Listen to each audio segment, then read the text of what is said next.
반갑습니다. 안녕하세요. 네. 자, 오늘은 경제를 마무리하고 시장론까지 가보도록 하겠습니다. 첫 번째, 지난주에 탄력성을 했었어요. 31쪽을 펴시기 바랍니다. 31쪽 보면 탄력성. 지난주에 배웠던 거 지금 이제 복습해보는 겁니다. 탄력성은 수요 탄력성이 있었고 공급 탄력성이 있었어요. 수요 탄력성은 수요량 변화의 정도. 수요량 변화가 크면 수요가 탄력적, 수요량 변화가 작으면 비탄력적, 수요가 증가하면 탄력적, 수요가 감소하면 비탄력적, 이런 거 아닙니다. 수요량이 증가든 감소하든 상관없이 변화가 크면 탄력적, 변화가 작으면 비탄력적. 수요 탄력성 무수히 많은데 수요 탄력성에서 우리 몇 가지 배운다고 했습니까? 세 가지 배운다고 그랬어요. 수요의 가격 탄력성, 수요의 가격 탄력, 수가탄, 그 다음에 수요의 소득 탄력성, 그런데 수소탄 이렇게 있습니다. 수요의 소득 탄력성이 나오면 정상제, 열등제하고 관련되어 있다는 거. 그러니까 수요의 소득 탄력성은 공식 외우고 계산 문제 대비한다는 거. 이론적으로 나올 게 없으니까. 그 다음에는 수요의 무슨 탄력성이 있었습니까? 수요 교차 탄력성, 수교탄. 작년에 요 수요의 교차 탄력성 계산 문제 출제해서 아주 간단하게. 그럼 수요의 교차 탄력성 대체제, 보완제하고 관련되어 있다는 거. 재화가 두 개 나오면 대체제, 보완제 따지고 거기에 숫자가 붙어 나오면 X제, Y제 이렇게 나오면 재화가 두 개 나왔고 X제 가격이 10% 올라갈 때 Y제 수량이 5% 증가했다, 감소했다 이렇게 나오면 교차 탄력성을 따진다는 거. 좀 기억납니까? 이렇게. 그럼 이 두 가지 수요의 소득 탄력성과 교차 탄력성은 계산 문제와 관련되어 있다는 거. 그럼 수요의 가격 탄력성을 시험에서 주로 낸다. 자, 수요 탄력성 이렇게 세 가지 배우고 그럼 공급 탄력성. 공급 탄력성은 한 가지가 시험에 나온다. 공급의 가격 탄력성, 공가탄. 이렇게. 공급의 가격 탄력성은 계산 문제를 낸다든지 그런 거 없습니다. 공급의 가격 탄력성은 이제 두 가지 정도로 공부하고 가시면 돼요. 공급의 가격 탄력성 결정률이라고 좀 이따 배우게 될 겁니다. 그래서 네, 뭘 배우냐면 요 수요의 가격 탄력성에서 2번 공식까지 배우고 3번 이 표거든, 표. 이 표가 공급에 그대로 적용된다는 거.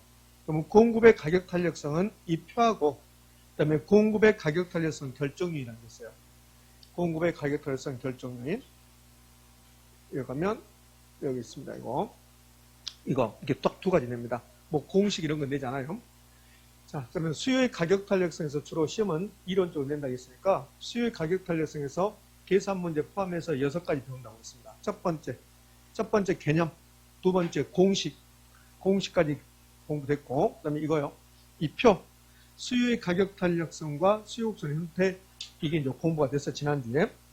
공급의 가격 탄력성과 공급선 형태 있습니까? 있죠. 똑같이 적용되니까. 수요의 가격 탄력성은 0부터 무한대에 쌓일까 보는데, 5개 나누고 이름 붙여준다. 탄력성이 1일 때, 여기 기준이고 단위 탄력적. 1보다 크면 탄력적, 1보다 작으면 비탄력적. 무한대가 되면 완전히 크니까 완전 탄력적. 0 되면 완전히 작으니까 1보다 완전히 작으니까 완전 비탄력적. 이름은 다 알죠. 그럼 이제 공급의 가격 탄력성 마찬가지입니다. 공급의 가격 탄력성 1 나왔습니다. 이름은 단위 탄력적. 공급의 가격 탄력성이 0.7 나왔어요. 1보다 작죠? 비탄력적. 공급의 가격 탄력성이 1.7 나왔어요. 1보다 크죠? 탄력적. 물론 공급의 가격 탄력성이 0이 나오면 완전 비탄력적 이렇게 부릅니다. 그럼 여기는 A, B인데 지금 A가 수요량 변화율이고 B가 가격 변화율이야. 그럼 탄력성이 1이 되면 단위 탄력적으로 되려면 가격이 10% 변하면 수요량 몇 퍼센트? 10%. 이 수요량 자리에 공급량으로 바꾸면 이제 공급의 가격 탄력성이 되는 거예요. 그러면 공급의 가격 탄력성이 1 나오면 이름을 뭐라고 하고 단위 탄력적이라고 하고 그때는 가격이 10% 변하면 공급량도 10% 변한다. 시험 질문을 이렇게 내겠죠. 공급의 가격 탄력성 1일 때 가격 변화율과 공급량 변화율이 같다. 됐습니까? 이렇게. 그러면 탄력적이면 가격 변화율이 크다고 그랬습니까? 량 변화율이 크다고 그랬어요? 량 변화가 크다. 그러면 수요의 가격 탄력성이 탄력적이다. 1보다 크다. 공급의 가격 탄력성이 탄력적이 1보다 크다. 이렇게 되면 가격 변화율하고 수요량 변화율, 공급량 변화율 중에서 어디가 크다? 수요량 변화율, 공급량 변화율이 크다.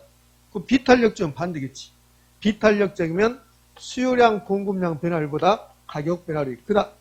시험은 수요의 가격 탄력성이 1보다 작을 때라고 나와요. 수요 가격 탄력성이 0보다는 크지만 1보다 작을 때, 즉 비탄력적일 때는 수요량 변화율보다 가격 변화율이 더 크다. 반대로 가격 변화율보다 수요량 변화율이 더 작다. 가격 변화율이 크면 수요량 변화율이 더 작은 거죠. 수요의 가격 탄력성이 0 나왔습니다. 이름은 완전 비탄력적. 그럼 완전 비탄력적일 때는 저는 의미가 아무리 가격이 변해도 수요량 변화율이 있다 없다? 없다. 수요량이 고정된다. 그래서 A가 수요량 변화율이, 그러니까 수요량 변화율이 0이다. 완전 비탄력적일 때는 이렇게 표현한다고. 가격 변화와 상관없이 수요량이 고정돼 버린다. 그럼 가격 변화와 상관없이 공급량이 고정됐다. 공급량이 고정된다. 공급의 가격 탄력성이 몇이다? 0이다. 완전 비탄력적이다. 완전 탄력적이다. 미세한 가격 변화에 대해서 수요량이 무한대가 되는 경우 가격이 0.0001% 떨어졌어요. 그 미세한 가격 변화. 근데 수요량이 무한대가 된다. 이것을 완전 탄력적이라고 한다. 그 다음에 수요 곡선을 그려내면 그럼 완전 탄력적 수평선, 완전 비탄력적 수직선. 수요 곡선이 수직선이면 그건 완전 비탄력적이다. 맞죠? 공급 곡선이 수직선이면 공급의 가격 탄력성이 완전 비탄력적이다. 지난주에 여기까지 했는데 처음 보는 표정을 짓고 있습니다. 내일 공법 공부하고 또 모레 민법 공부하고 그러니까 그래요. 그럼 결론을 오랫동안 머릿속에 담고 싶다. 내일 오지 말고 모레도 오지 말아버리면 되지. 하고 그러면 되잖아요. 자, 그러면 이제 여기 탄력적하고 비탄력적으로 비교해 볼 겁니다. 결론은 탄력적이면 완만하다고 했어요. 탄력적이면 완만하다. 탄력적인 경우하고 비탄력적인 비교했을 때 탄력적이면 수요곡선, 공곡선이 완만한 형태로 나온다. 이제 탄력적이면 완만하다. 이걸 쟁점으로 삼지 않았단 말이에요. 그러니까 탄력적이면 완만하다. 이게 중요한 게 아니라 기울기가 작다는 소리가 중요하죠. 완만하면 기울기가 작거든. 그러면 이렇게 할 수 있잖아요. 탄력적인 경우하고 비탄력적인 경우하고 탄력적인 경우は탄력성이 크죠. 그럼 탄력성이 크면 기울기는 작아진다. 탄력성과 기울기는 반대로 간다는 거. 여기 4번 탄력성이 1보다 작다. 비탄력적이다. 그 비탄력적인데 기울기는 크잖아요. 그러니까 탄력성의 크기와 기울기의 크기는 반대로 간다. 수요곡선을 두 개 그릴 겁니다. 지난주에 했던 거요. 처음 보는 표정 짓지 마세요. 여기에 4번입니다. 저 번호 4번 비탄력적. 비탄력 있으면 상대적으로 비탄력 있으면 비탄력적이라고 했어요. 요거 2번입니다. 2번은 완만하죠? 탄력적이다. 자, 됐어요. 여기까지 됐습니다. 공급도 똑같죠. 공급도 완전 탄력적이면 공급곳은 수평선, 완전 비탄력적이면 수직선. 이게 2번하고 4번 공급으로 그려내면 공급곳선은 일반적으로 우상향하니까 공급선 두 개 그릴 수 있죠. 이게 4번이고 이게 2번입니다. 요 2번은 저 앞에 번호요. 2번이 상대적으로 완만합니다. 탄력적. 4번이 비탄력적. 4번 공급 곡선이 상대적으로 비탄력적. 2번은 탄력적. 이렇게. 수요 곡선이 이렇게 지나갔습니다. 수요 곡선 1번. 자, 이 그림에서 이렇게 준단 말이에요. 수요가 증가할 때 가격 변화가 큰 게 2번입니까? 4번입니까? 수요가 증가할 때 가격 변화가 크게 나타나는 게 2번이다, 4번이다. 4번. 비탄력적일수록 가격 변화가 크다. 우리 균형의 변동에서 5번째가 비탄력적일수록 가격 변화가 크다 그랬어요. 그럼 수요 증가하면 수요 곡선 어디로 갑니까? 우측 이동. D2가 됐죠. 원래 균형점. 원래 균형점에서는 가격은 1,000원이었다면 그러면 이제 수요가 증가했으니까 가격은 올라갈 거라고. 수요 증가했으니까. 그러면 이제 공급이 비탄력적인 경우에 수요가 증가했다. 그럼 새로운 규정점이 2점이 돼요. 이 새로운 규정점에서 가격 볼까요? 새로운 규정점에서 가격은 원래 가격보다 올라갔어요. 근데 이걸 3,000원이라고 가정을 한번 해봐요. 그럼 공급이 탄력적일 때 균형점은 공급이 탄력적인 경우에 균형점 2점이 돼요. 탄력적인 공급성이니까. 그러면 균형 가격은 1,500원밖에 안 되죠. 그러면 생각해봐요. 수요 증가했으니까 가격은 올라갈 거고 거래량은 증가할 건데 공급이 탄력적인 경우하고 비탄력적인 걸 비교했더니 비탄력적인 경우에 가격이 더 많이 변한다는 소리예요. 이걸 B가 크다라고 외웠어요. 비탄력적일수록 가격 변화가 크다. 그럼 여기서 제가 설명하니까 여러분 알 수 있지만 시험 문제에서는 그냥 이 그림을 주고 나서 이런 거 안 주는 거죠. 안 주고 나서 이 그림을 주고 나서 수요가 증가할 때 2번보다는 4번 재화가 가격이 크게 상승한다. OX? 비탄력적인 가격 변화가 크다고 했으니까. 그럼 양변화는 탄력적일 큰 겁니까? 비탄력적일 큰 겁니까? 탄력적일 때.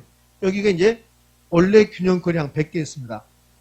그러면 수요가 증가했으니까 거래량은 증가할 거라고. 거래량이 증가하는데 비탄력적인 경우에 이 점이 균형점이야. 그럼 거래량이 증가해서 여기를 200개라고 가정을 해봐요. 자, 탄력적일 때는 이 점이 균형이죠. 탄력적일 때는 거래량이 300개. 그러면 수요가 증가했으니까 거래량은 증가할 건데 이때 공급이 비탄력적인 경우는 100개가 증가하고 공급이 탄력적인 경우는 200개가 증가해요.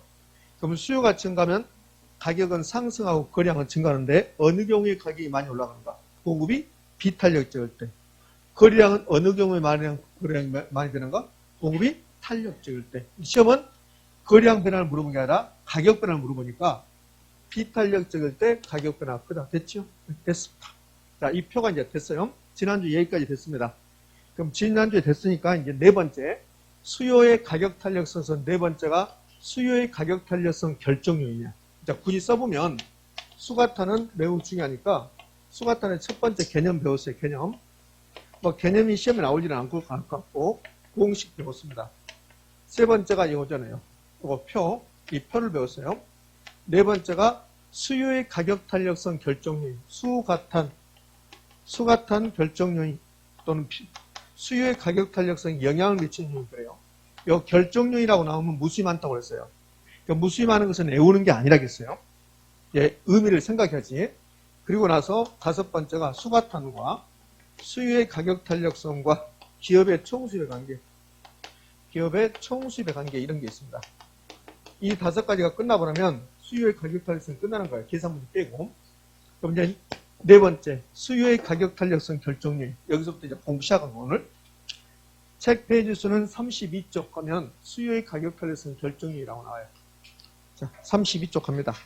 32쪽 가면 수요의 탄력성 결정 요인, 영향을 미치는 요인 나왔죠?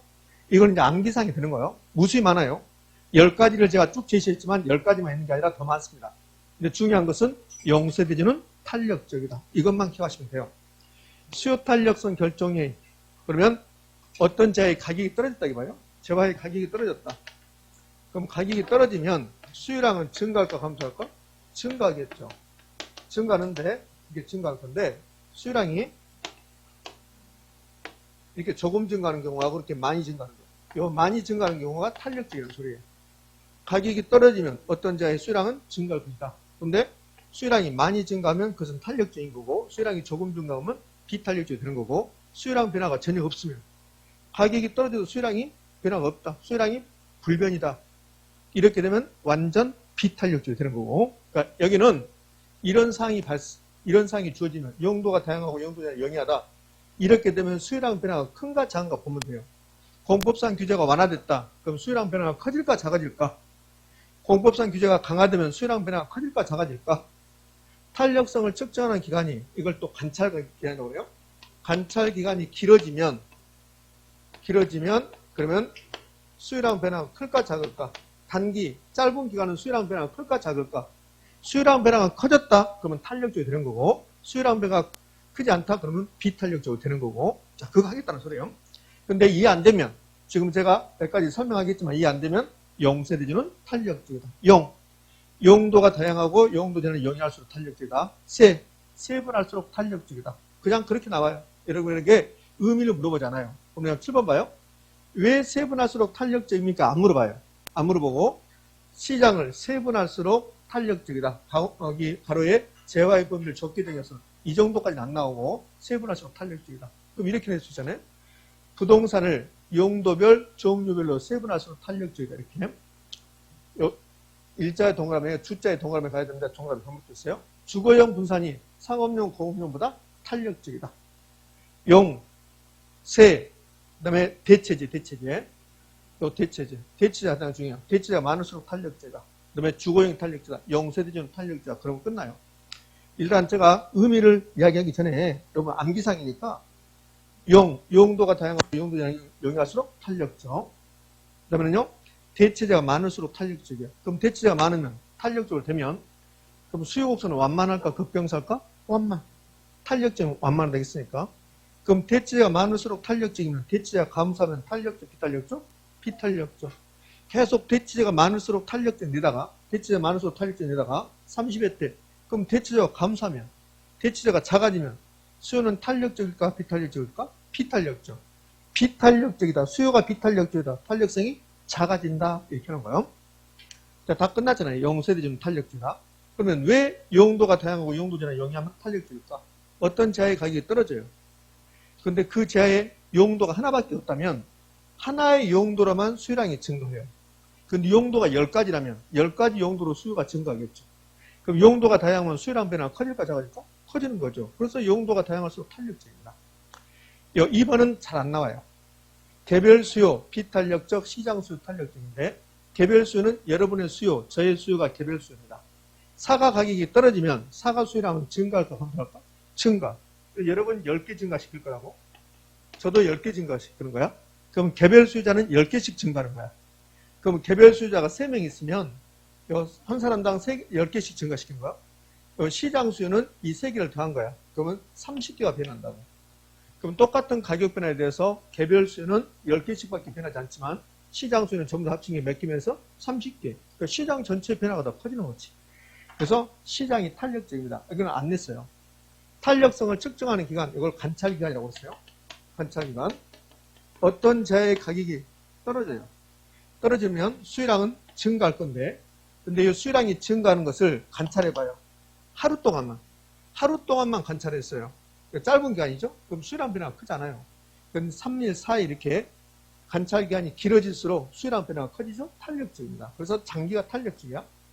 요 탄력성을 측정하는 기간이 단기는 비탄력적, 장기는 탄력적이라는 수요에서 내지만 공급에서 엄청 잘 내요. 공급에서는 열 몇 번 냅니다. 좀 이따 볼게요. 수요 탄력성 결정률이 있으면 공급 탄력성 결정률이 있다 없다? 있으니까. 공급상 규제가 완화될수록 탄력적. 내가 아파트를 살려고 하는데 규제가 강화돼. 아파트 살려고 하는데 규제가 강화되면 수요량 변화가 작아요. 그럼 비탄력적. 그러면 공급상 규제가 완화되면 많이 풀어주면 규제 완화시켰다. 세율, 취득세율 같은 걸 떨어뜨렸다. 수요량 변화가 커지겠죠? 탄력적입니다. 자, 이제 대체제에 많을수록 탄력적이었는데 대체제 존재 유무가 대체제 있고 없고가 탄력성 크게 영향을 미쳐요. 옵니까? X입니까? O입니다. 대체제 존재 유무는 탄력성 크게 영향을 미친다. O예요. 근데 구체적으로 가면 대체제가 많을수록 탄력적입니다. 그럼 대체제가 많다, 탄력적이다, 수요곡선은 완만해진다. 반대로 대체제가 작아지면 감소하면 탄력성은 작아진다, 비탄력적으로 된다. 자, 이거를 이해하면 좋은데 이해 안 되면 그냥 대체제가 많을수록 탄력적 그래요. 시험은 시장에 밀접한 대체제가 출현하면 수요는 보다 더 탄력적으로 된다. OX? O? 그러면 되잖아요. 대체제가 풍부할수록 탄력적이 된다. 이렇게. 자, 이렇게 예를 들었습니다. 우리 인천에 주거용 분산이 아파트밖에 없다고 봐요. 그럼 아파트밖에 없으면 대체제가 있는 겁니까? 없는 겁니까? 없는 겁니다. 대체제가 없는 거예요. 근데 인천에요. 주거용 분산이 주택이 아파트도 있고 연립도 있고 연립주택도 있고 다세대도 있고 다가구도 있고 이렇게 있다고 봐요. 그럼 대체제가 있는 거죠. 그럼 대체제가 있는 경우하고 대체제가 없는 경우하고 어느 경우에 수요량 변화가 커진가 보라고요. 결론 대체제가 있으면 수요량 변화가 커지거든요. 그럼 아파트 가격이 30%가 올라갔어요. 그럼 아파트 수요량은 증가할까 감소할까? 수요량은 감소예요. 감소. 가격이 올라갔으니까. 그럼 수요량은 감소할 거라고. 그 다음에 여기 대체제가 있는 경우 아파트 가격이 30%가 올라가요. 그럼 대체제가 없으면 선택의 여지가 없어요. 그러니까 아파트 수요량을 많이 감소시킬 수가 없다는 거야. 그런데 대체제가 있으면 아파트가 30 올라갔어? 그래? 아파트만 주택이가? 나는 연립으로 이사 간다고. 나는 다세대로 이사 가. 나는 단독으로 이사 가. 이렇게 한다고. 그럼 대체제가 있으면 수요자가 선택의 폭이 넓어지는 거죠. 그러면 아파트가 30 올라갔어요. 그럼 수요자들은 아파트 수요량을 감소시킬 건데 대체제가 없는 경우는 어쩔 수 없이 아파트에 살아야 돼요. 그럼 수요량이 10%가 감소한다면 대체제가 있으면 40%, 50% 감소시킬 수 있다는 거예요. 단둘이 이사 가니까. 그럼 결론 나왔잖아요. 대체제가 있는 경우가 대체제가 없는 경우보다 수요는 보다 더 탄력적으로 된다. 그러니까 대체재 존재 유무는 수요 탄력성 크기에 영향을 미친다. OX? O. 근데 대체재가 많을수록 수요는 보다 더 탄력적으로 된다. 수용소는 완만해진다. 됐죠. 수요 탄력성 결정률에서 가장 중요한 게 대입니다. 대. 0세대주는 탄력적에서 이제 대가 끝났어요. 그럼 세는 세분할수록 탄력적 그랬는데 왜 그러면 세분할수록 탄력적일까? 세분할수록 대체재가 생기는 거야. 세분할수록 대체재가 생긴다고요. 그럼 세분할수록 왜 대체재가 생길 건가? 부동산 시장이 이렇게 나온다 했어요. 그러니까 부동산 시장을 나누면 토지 시장하고 무슨 시장으로 나눠요? 주택 시장으로 나눌 수 있어요. 그럼 토지하고 주택이 대체가 될 수 없거든요. 그럼 주택 시장은 단독주택과 공동주택으로 나누죠. 공동주택은 다시 아파트, 연립, 다세대 이렇게 나눠요. 그러면 이렇게 되면 시장을 세분한다고요. 그럼 시장을 세분할수록 대체가 가능해진다고. 세분할수록 동질화 된다고 그래. 유사해진다고 그래. 그럼 동질화, 유사해지면 대체가 생기는 거죠. 그럼 대체가 생기면 탄력적, 비탄력적? 탄력적. 그래서 이 세분할수록 탄력적도 결국은 대체재가 많아졌다는 소리예요. 주거용이 탄력적 그랬어요. 저 밖에 있는 건물 중에서 80%가 우리나라에 있는 건물 중에서 80%가 주택이에요. 그럼 주택이 대체재가 많습니까? 작습니까? 많죠. 상업용, 공업용에 비해서 주택이 훨씬 더 대체재가 많아요. 그럼 대체가 많으면 탄력적, 비탄력적? 탄력적. 끝났습니다. 여기까지가. 8, 9, 10. 아직 우리 시험에서 나온 적이 없습니다. 자, 그러면 6번 봐요. 일반적으로 주거용이 상업용, 공업용 부동산보다 탄력적 그랬어요. 그러면 이거를 이렇게 표현할 수 있죠. 부동산의 용도에 따라서, 부동산의 종류에 따라서 탄력성 크기는 달라질 것이다. OX? 오잖아요. 그래서 여기 8번 보면 재화의 종류, 재화의 성격에 따라서 탄력성 크기는 다르다. 자, 이 8번은 경작에 나오는 시험 지문이에요. 경작에서. 아직 우리 시험에 이걸 나오지 않았죠.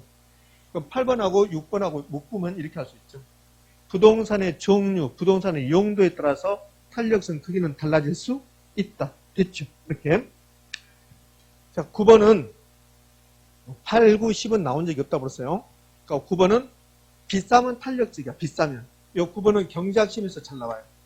재화의 가격이 소득에서 차지하는 비중이 클수록 탄력적 그러는데 이 의미 생각하지 말고 비싸면 탄력적이다. 비싸면 탄력적이다. 비쌀수록 탄력적이다. 그렇게 생각하시면 됩니다. 자, 뭐 10번 의미가 없고 9번 정도는 좀 기억할 필요가 있어요. 비싸면 탄력적이다. 그래서 고탄력 스타킹이 나온 거야. 고탄력 스타킹. 고탄력 스타킹 비싸죠? 비싸니까 고탄력적이다. 비싸면 탄력성이 크다. 이렇게. 뭔 말인지 모르는 사람도 있다. 난 더 이상 못한다. 수요 탄력성 결정요인, 수요 가격 탄력성 결정요인, 0세대주는 탄력주의다. 끝. 자, 그러면 이제 공급 탄력성 결정률이 있을까 없을까? 있을 거라고. 그럼 이제 순서를 약간 바꿔서 우리 수요 탄력성, 수요 가격 탄력성에서 이건 남았어 지금 이거. 5번 남았는데 5번 좀 이따 보고 공급 탄력성 결정률도 있으니까 공급 탄력성 결정률을 가보게요. 공급 탄력성 결정률 왔습니다. 책 페이지 수는 이제 몇 페이지로 가냐면 그러면 이제 36쪽 공급의 가격 탄력성이에요. 그러면 공급의 가격 탄력성 공식 물어본 적이 없어요. 그러니까 공식을 굳이 써보면 이렇게 할 수 있잖아요. 공급의 가격 탄력 공식은 이렇게 나눈 것이다. 공급량 변화율을 가격 변화율로 나눈 것이다. 이렇게. 그럼 공급의 가격 탄력성에서는 두 가지 물어본다고 했어요. 그러니까 첫 번째가 이거. 공급의 가격 탄력성 결정 요인 이거하고 아까 우리 수요 가격 탄력성에서 3번 표 있었잖아요. 표. 완전 탄력적, 완전 비탄력적 했잖아요. 요거. 이 표. 빨리 나와라. 기다리신다. 요거. 공급도 똑같다고 그랬죠? 그러면 공급의 가격 탄력성은 이해하고 이 표가 아까 배웠잖아요. 이제 수요하고 똑같다 했으니까. 그 다음에 공급의 가격 탄력성 결정률 36쪽에 있는 거 이것만 내요. 그럼 이제 공급의 가격 탄력성 결정률 가보면 되나요? 공급의 가격 탄력성 결정률인 1번부터 4번까지는 어디서 봤어요? 1번 용도가 다양하고 용도에 용이할수록 탄력적 그랬죠? 수요도 똑같아요. 수요에서 개별 수요는 비탄력적, 시장 수요는 탄력적 있습니다. 공급도 똑같아요. 그 다음에 측정 기간, 관찰 기간, 단기 비탄력적, 장기 탄력적. 얘가 공급 탄력성 결정률에서는 압도적으로 얘가 잘 나와요. 얘가 압도적으로 잘 나오죠. 얘가 열 몇 번 나왔으니까. 무조건 단기 비탄력적, 장기 탄력적. 장기 탄력적. 장기 탄력적. 단기 비탄력적. 4번 건축 인허가 등 공법상 규제가 완화될 때요. 그럼 풀어주는 거죠. 그럼 공법상 규제가 완화되면 공급량 변화가 커질까 작아질까? 커지는 거죠. 그러면 탄력적. 자, 5번하고 3번. 5번하고 3번은 다른 말이에요. 5번 재화의 생산기간이 짧다. 그러면 재화의 생산기간이 짧으면 빨리빨리 만들어낼 수 있을까 없을까? 있겠죠. 그러면 빨리빨리 만들어내니까 탄력적. 재화의 생산기간이 길수록 비탄력적. 어떤 재화를 만들 때 생산기간이 3년이다. 그럼 3년에 하나씩 만들어야겠다. 3년에 하나씩. 근데 어떤 재화를 만들 때 생산기간이 3일이다. 그럼 3일에 하나씩 만들면, 그럼 한 달이면 10개를 만들 수 있잖아요. 그럼 재화의 생산기간이 3년이다. 3년에 하나 만드는 거지. 그럼 재화의 생산기간이 짧을수록 빨리빨리 만들어낸다. 공급량 변화가 커진다. 탄력적, 비탄력적? 탄력적. 그렇죠? 길다, 비탄력적. 6번은 그렇게 큰 의미가 없고, 7번은 좀 기억하셔야 돼요. 7번. 생산요소 구입이 용이하대. 그 반대로 생각해봐요. 생산요소의 구입이 곤란해. 우리 검단의 아파트 가격이 계속 올라가.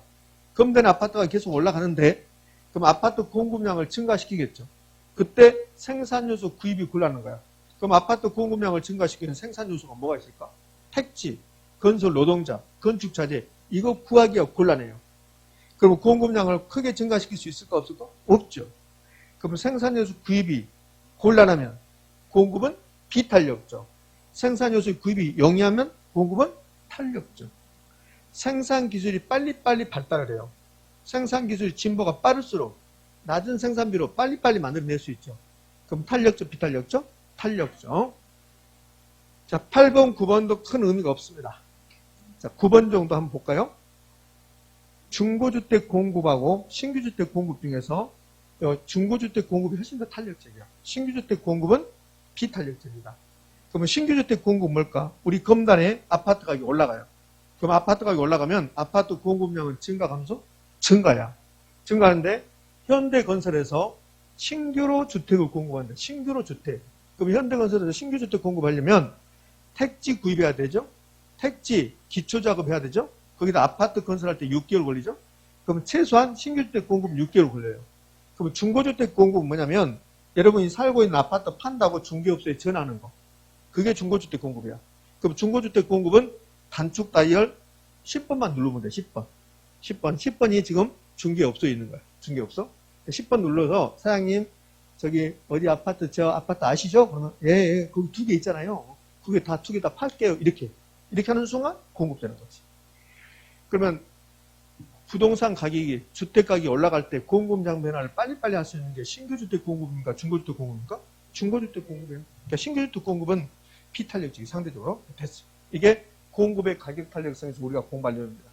그러면 공급의 가격 탄력성 결정력 몇 가지 이야기했는데 1번부터 4번까지가 1번부터 3번까지가 수요하고 똑같아요. 수요, 공급 전부 다 용도가 다양하고 용도적 영향수 탄력적. 그 다음에 개별은 안중요하지만 2번 안중요하지만 개별은 비탄력적, 시장은 탄력적. 측정 기간, 관찰 기간, 단기 비탄력적, 장기 탄력적. 건축 인허가 등 공법상 규제가 완화되면 공급 탄력적. 수요도 탄력적. 이제 공급을 오면 생산 기간, 뭐 생산 요소의 구입의 정도 이런 거 나오고 있어요. 그러니까 공급은 생산 요소와 관련되어 있는 거야. 그럼 생산 요소 구입이 용이하다, 탄력적. 생산 요소 구입이 곤란하다, 비탄력적. 생산 기술의 진보가 빨리빨리 일어난다. 그러면 탄력적, 비탄력적, 탄력적 됐을지.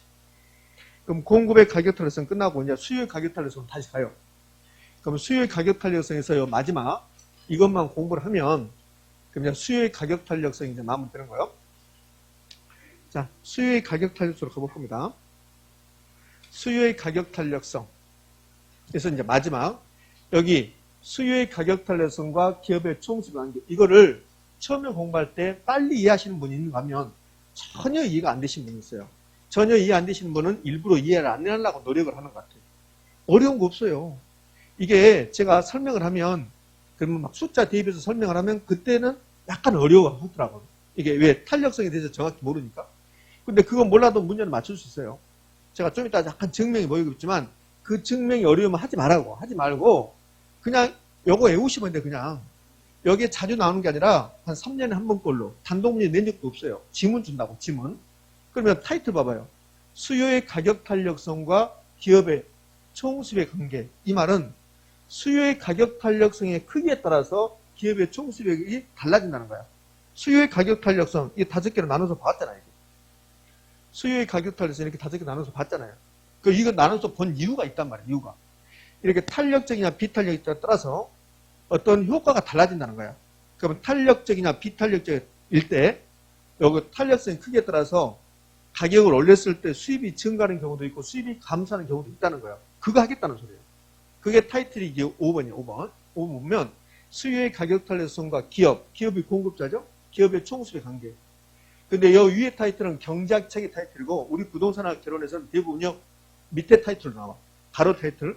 수요의 임대료 탄력성과 임대인의 총수입의 관계. 내가 임대인이야.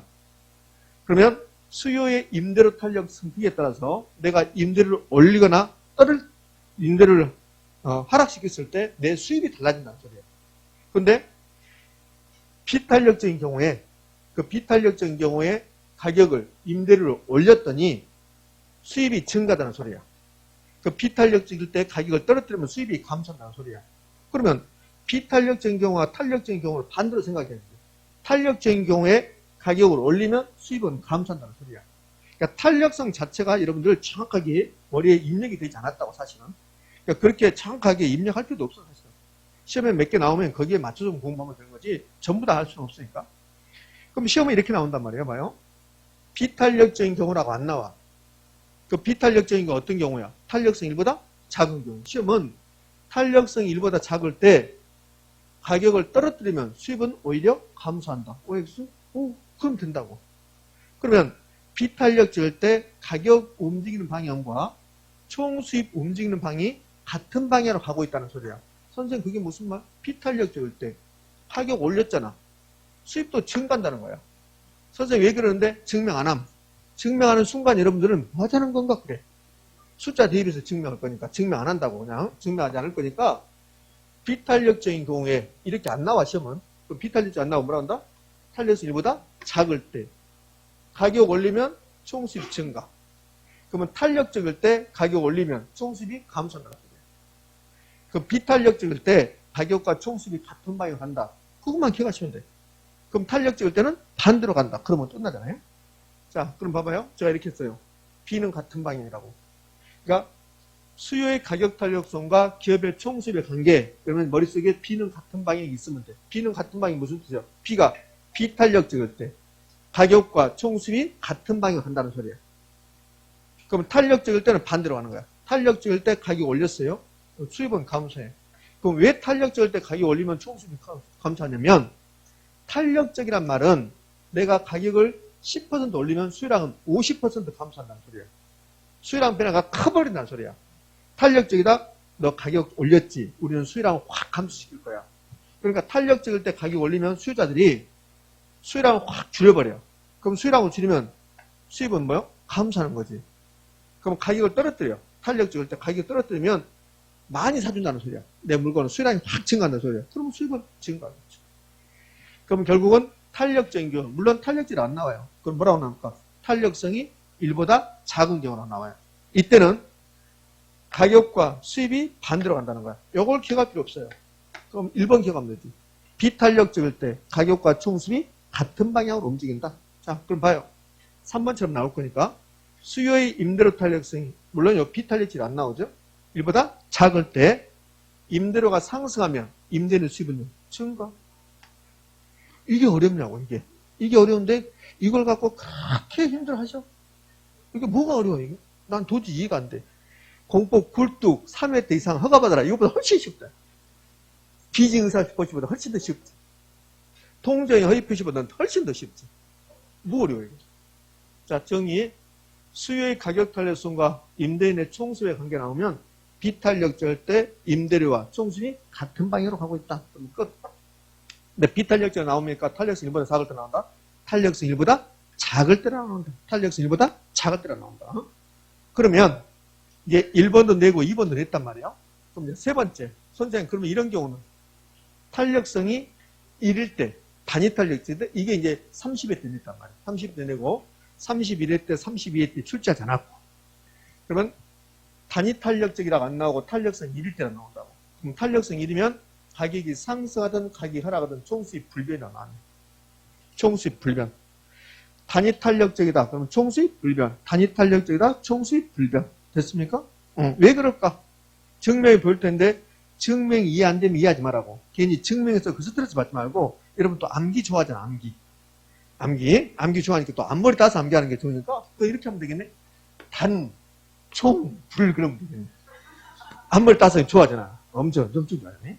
네. 중개사 강사들도 앞머리 따준 사람이 인기가 많아. 나는 인기 일부러 없으려고 앞머리 안 따. 인기 많으면 어떡할 거야? 응? 그치? 그러니까 이렇게 할 필요는 없이 단위 탄력적이라 나옵니까? 탄력성 1이라고 나온다. 1.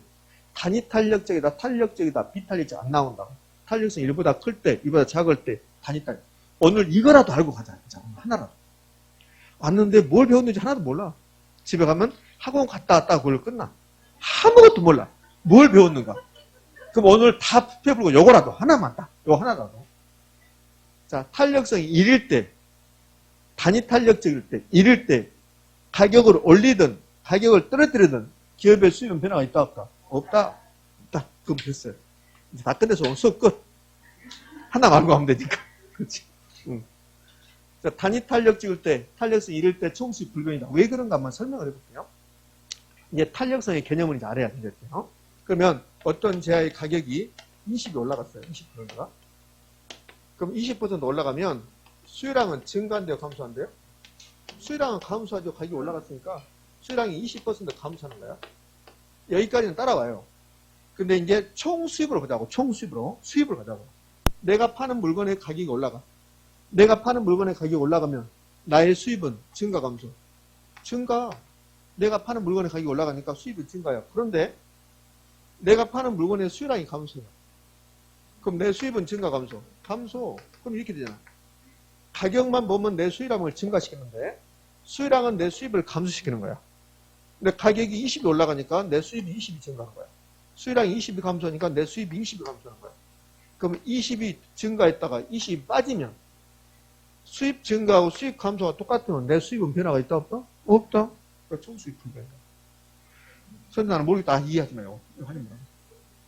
탄력성 1일 때 가격을 올리든 가격을 떨어뜨리든 기업의 수입이 변화가 있다 없다? 없다. 불변. 이제 4번은 아직 출제하지 않았죠. 4번. 완전 비탄력적이다. 안 나오고 탄력성 0이라고 나온다고? 그럼 탄력성 0이다. 완전 비탄력적이다. 그러면 일단 이 탄력성이 0입니다. 그럼 탄력성 1일 때 완전 비탄력적일 때 여러분들 가격을 올리면 기업의 수입은 증가래요, 감소래요? 증가죠. 비탄력적일 때 가격과 수입이 같은 방에 간다 했잖아요. 그럼 완전 비탄력적인 것도 비탄력적이라고. 그럼 비탄력적일 때 가격 올리면 수입은 증가야.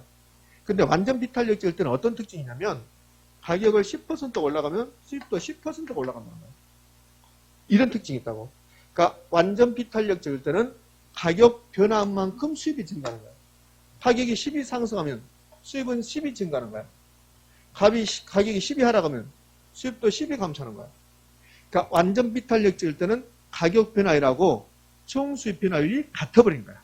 왜 그럴까? 자, 이건 출제하지 않았습니다. 출제하지 않았는데 여러분 이제 출제할 거라고. 그럼 탄력성이 0인 경우, 완전 비탄력적인 경우 가격이 10% 올라가면 수입도 10%가 증가한다는 거야. 그럼 왜 그럴까? 자, 왜 그럴까를 제가 증명할 건데 그 증명이 어려우면 하지 말라고. 증명한 거 하지 말고 그냥 외우시면 돼요. 완전 비탄력적이다. 그리고 가격이 10% 올라가면 총 수입도 10% 증가. 가격이 10% 떨어지면 총 수입도 10% 떨어진다. 이렇게 하시면 돼요. 완전 비탄력적이다. 그럼 완전 비탄력적이 또 비탄력적이니까 가격이 올라가면 수입은 증가할 것이다. 자, 그런데 탄력성에서 완전히 들어가면 뭔가 특수해요. 그럼 가격이 10이 올라가면 수량도 10이 증가한다. 이렇게 해버립니다. 자, 그러면 왜 이렇게 되는가를 지금부터 설명해 볼게요. 자, 가격이 20% 올라갔어요. 완전 비탄력적입니다. 완전 비탄력적인 경우냐? 그럼 가격이 20이 올라갔어요. 수요량은 어떻게 돼요? 수요량은 완전 비탄력이다. 가격이 20 올라갔어요. 그럼 수요량이 0입니까? 수요량이 불변입니까? 불변. 수요량이 불변이죠. 그게 완전 비탄력적이죠. 그러니까 완전 비탄력적이란 말은 아무리 가격이 변해도 수요량은 불변이라는 소리예요. 완전 비탄력적이란 말은 100번 들어서 100번. 그래도 여기 오면 저런가? 이런다. 그게 완전 비탄력적. 완전 비탄력적 이해 안 되면 아무리 개론 공부 열심히 해도 개론 점수는 언제나 70점이다. 언제나 개론 점수가 70점이다. 안 변한다. 그거라고. 그게 완전 비탄력적이야. 제발 70점에서 개론 점수가 완전 비탄력적이라. 제발 좀. 그럼 얼마나 좋아? 개론 점수가 70점에서 완전 비탄력적이다. 그럼 개론 점수 70점이잖아. 그럼 민법 몇 점? 50점은 맞으면 합격이지. 그러기는 힘들겠지만 그게 완전 비탄력적이야. 그러니까 완전 비탄력적이라는 말은 이 수요량이 불변이라는 소리야. 그럼 여기서 생각해봐요. 수요량이 불변이면 이 수요량은 나의 수입에 영향을 미쳐야 안 미쳐? 안 미치지. 가격만 내 수입에 영향을 미치지. 그럼 가격이 올라갔어요. 나의 수입은 증가. 수요량은 불변이니까 나의 수입에 영향을 미치지 않는다. 가격만 내 수입에 영향을 미친다. 가격이 20 올라갔더래요. 그럼 내 수입도 20이 올라가는 거지. 그러면 수요의 가격 탄력성이 완전 비탄력적이라 탄력성이 0인 경우에 가격이 올라간 만큼 수입도 증가. 가격이 떨어진 만큼 수입이 감소. 끝. 난 더 이상 못해. 끝입니다. 그럼 이제 마무리 정리해 볼까요? 수요의 가격 탄력성과 기업의 총수입의 관계. 수요의 가격 탄력성과 기업의 총수입의 관계. 수요의 가격 탄력성에서 다섯 번째네. 얘는 비탄력적인 경우에 가격과 총수입이 같은 방향으로 간다. 자, 끝나고 네 번째 시간 끝나고 물어볼 거예요. 한 명씩. 요것 말고 한다 했으니까 오늘. 다른 거 다 필요 없어요. 요거 딱 하나만. 비탄력적일 때 임대료가 올라갔다. 임대인의 수입은 증가. 비탄력적일 때 임대료가 떨어졌다. 임대인의 수입은 감소. 그러면 탄력적인 경우에 시험은 탄력적이라 안 나온다. 그럼 어떻게? 탄력성 1보다 큰 경우. 그럼 탄력성 1보다 클 때 가격 올리면 그러면 오히려 수입은 감소. 가격을 다운시키면 수입이 증가. 탄력성이 1 나왔습니다. 단위 탄력적입니다. 가격 올리든 떨어뜨리든 기업의 수입은 변화가 없다. 총수입 불변. 아직 안 나온 거. 탄력성이 0인 경우, 완전 비탄력적인 경우, 가격을 10으로 올라가면 총수입도 10이 증가. 가격이 30이 떨어지면 총수입도 30이 감소. 그럼 탄력성이 0이 되면 가격 변화율과 총수입 변화율이 같아진다. 가격이 20이 올라가면 총수입도 20이 올라간다. 됐습니까? 이제 됐네. 이렇게 해서 수요의 가격 탄력성, 공급의 가격 탄력성이 다 끝났습니다. 지금. 됐다. 그럼 탄력성이 다 끝났어요. 기출 질문 한번 볼까요? 봅시다. 1번. 부동산 용도 전환이 용이할수록 수요의 가격 탄력성은 작아진다. OX? X. 용세대주는 탄력적이다. 용세대주는 탄력적이다. 그거 틀렸잖아요. 2번. 오피스텔에 대한 대체재가 감소하면 대체재가 많아지면 탄력적. 대체재가 감소하면 비탄력적. 탄력성은 작아진다. O. 3번. 부동산 수요의 가격 탄력성은 단기에서 장기로 갈수록 탄력적으로 변하게 된다. OX? O. 얘는 수요보다는 공급이 훨씬 더 잘 나와요. 수요든 공급이든 단기 비탄력적, 장기 탄력적. 단기 비탄력적, 장기 탄력적. 4번. 수요의 가격 탄력성이 1보다 작을 경우. 이게 지금 마지막이었던 거. 오늘 제발 이거라도 알고 하자, 이거. 수요의 가격 탄력성이 1보다 작을 경우. 탄력적, 비탄력적. 비탄력적. 이때 가격 올리면 수입도 증가. 전체 수입은 임대료가 상승에 따라 감소한다. OX? X. 증가한다. 증가한다. 국어 공부가 잘 안 되죠. 5번. 임대주택의 수요 가격 따라서 1인 경우. 단위 탄력적이다. 그러면 단위 탄력적이면 탄력성이 1이다. 단위 탄력적이다. 가격 변화과 수요량 변화에 같다. 그 다음에 총수입은 몇이다? 불변이다. 임대주택이 임대료가 하락하더라도, 상승하더라도, 상승하더라도 전체 임대료 수입은 변하지 않는다. 5. 됐죠. 그럼 탄력성이 0 나오면 수요의 가격 탄력성이 0인 경우에 가격이 20이 올라가면 수입도 20이 올라간다. 됐습니까? 이제 이렇게 해서 탄력성이 이제 마무리됐습니다. 탄력성이 마무리되면 수요 공급이 끝나는 거야. 자, 얘들은 지난주에 다 했잖아요. 지난주에 이거 다 한 겁니다. 수요의 소득 탄력성, 소득하면서 다 했던 거야. 수요의 교차 탄력성, 얘도 다 했죠. 대체제, 보완제면서 다 했던 겁니다. 그러면 공급의 가격턴이 다 끝났어요. 그러면 수요 공급이 끝났어요. 이제 부동산 경기 변동하는 거예요. 경제이론에서 이제 두 번째 파트, 부동산 경기 변동. 그럼 이제 경기 변동이 개념이 있고, 그 다음에 유형이 있고, 3번 측정 지표가 있고, 4번 경기 변동의 특징이 있고, 5번 순환 국면별 특징이 있어요. 찍기. 요거 한번 찍기하고 쉬었다 해야 돼요. 다 할 수 없으니까. 시간이 오버됐으니까. 그럼 이 5가지 중에서 시험에 가장 잘 나온 거. 5가지 중에서 시험에 가장 잘 나온 거 몇 번? 4번. 요 4번이 가장 잘 나온 거. 4번. 요 특자 들어가면 시험 문제라겠잖아요. 그러니까 부동산 경기 변동의 특징이 부동산 경기 변동에서 가장 중요한 말이에요. 그 다음에 순환 국면별 특징이라고 했다고. 순환 특징, 요거 두 번째로 중요한 거. 그럼 앞에 부동산 경기 변동의 개념이라고 나와요. 개념, 그 다음에 유형, 측정 지표, 얘를 시험에 등장하는데 지문 하나, 그 다음에 틀린 말도 잘 만들지 않는다. 그리고 주로 부동산 경기 변동에서는 답은 요 4번에서 답을 준다. 특징에서. 그 다음에 이제 가끔씩 순환 국면별 특징 주는데, 올해 나오면 순환 국면별 특징이 나올 확률이 매우 높아요. 여기 최근 3번을 거쳐서 부동산 경기 변동의 특징 요것만 냈다고. 그래서 이제 앞으로 올해 시험이 또 나온다면, 경기 변동이 나온다면 아마도 이 순환 국면별 특징이 나오지 않을까 이렇게 생각합니다. 자, 정확히 10분 쉬었다 이어서 할게요.